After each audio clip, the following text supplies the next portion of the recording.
Hey guys, welcome back to Embers and Ash. My name's Ashley, if you didn't know, and today I want to talk to you guys about how to manage and lighten the mental load in motherhood.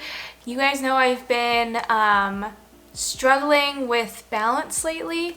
Life has just been very chaotic, and so I've really been pouring into these tools to try and keep it together. So here are a couple tips for you guys. It's nothing groundbreaking, but it really can make a difference in your life if you implement them. The first thing is to find and use a support person in your life.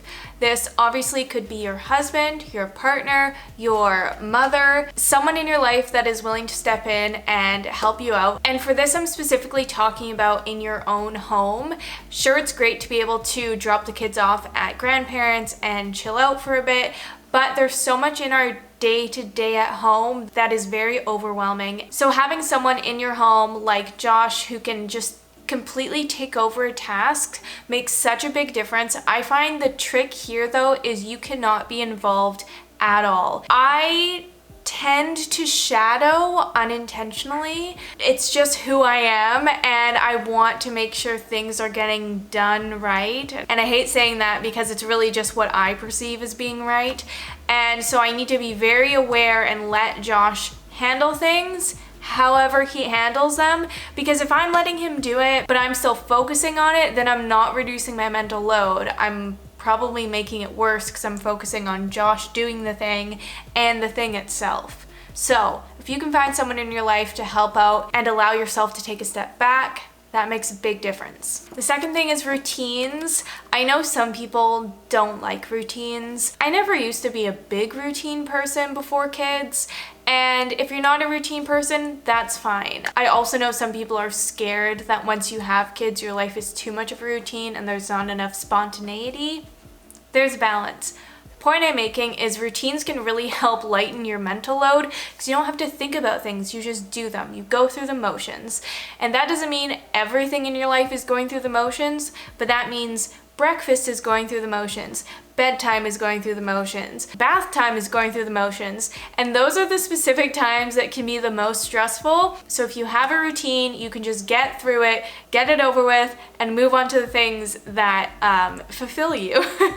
Next up, along with routines, are schedules, to-do lists, meal plans. All these things kind of follow the same theme of getting thoughts out of your brain and onto paper. I'm not a big meal plan person because I don't like cooking and I don't like being forced to eat certain things. I like to make food based on what I'm feeling, you know? But I still like making a meal plan anyways, even if I don't follow it at all. Because some days I don't have the mental capacity to think of a meal to put together. So if I already have it written out, I know I have the ingredients, I can just get started on it. It really helps me out. Same thing with lists. I am a huge list person where everything I have to do that day, I write it out in the morning or days in advance, and the satisfaction of marking things off is so good.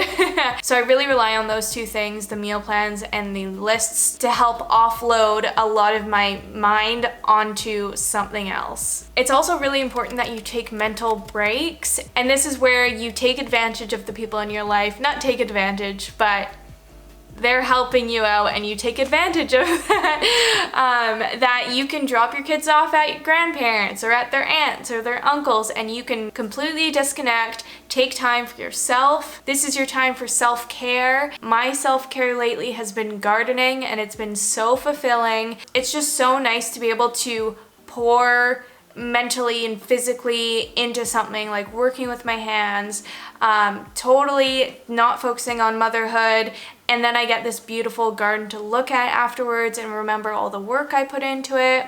It's just so good. I love it. Next up, don't overbook yourselves.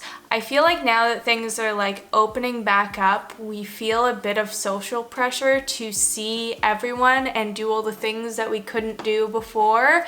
And that's great. Like, I'm also excited to do things, but we can way too easily overbook ourselves, fill our schedule up too much, and even a week that's not busy in motherhood is already mentally draining. So if you fill your week up with other things as well, it's gonna be too much. So just be aware about scheduling in not scheduled things.